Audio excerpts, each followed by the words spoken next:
Hello guys, good morning guys. Gagawa ako ngayon guys ng lumpiang isda.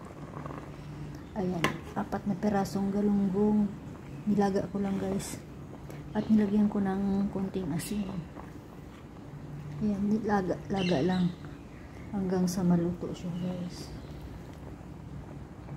At ito na nga guys, yung galunggong na nilalaga ko kanina. Ayan, at nahiwa-hiwa ko na siya ng maliliit at inilisan ko guys ng tinik. Ayan,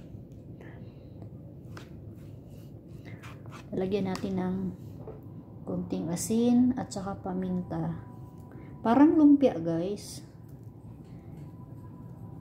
Asin kasi ang pang ano ko, wala akong patis guys or kahit anong pang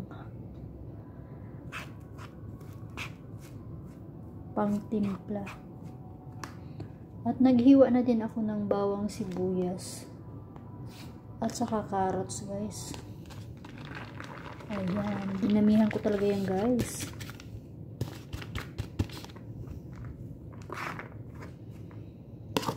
Parang sarap at masustansya.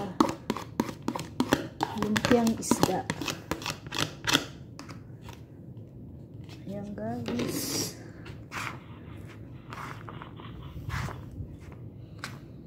Padami ata, pero okay lang yan. At ito guys, di ko alam, nakalimutan ko na kung ano ang tawag nito, sa coriander ata to guys. Mabango to guys, parang ano to guys, celery. Wala akong celery kaya ito na lang, pangtanggal din ng langsa ng isda.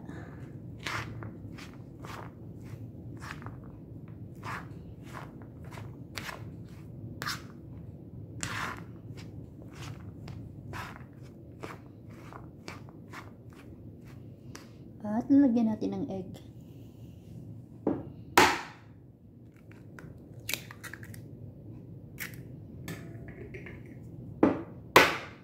Oh.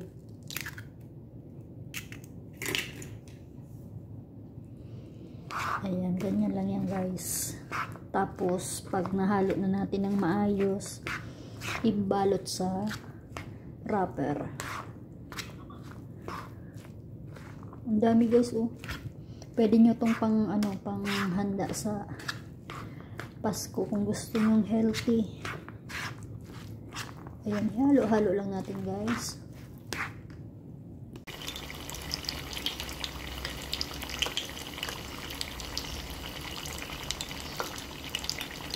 Maliit lang guys na kaldero ang pinaglutuan ko para yung mantika konti lang.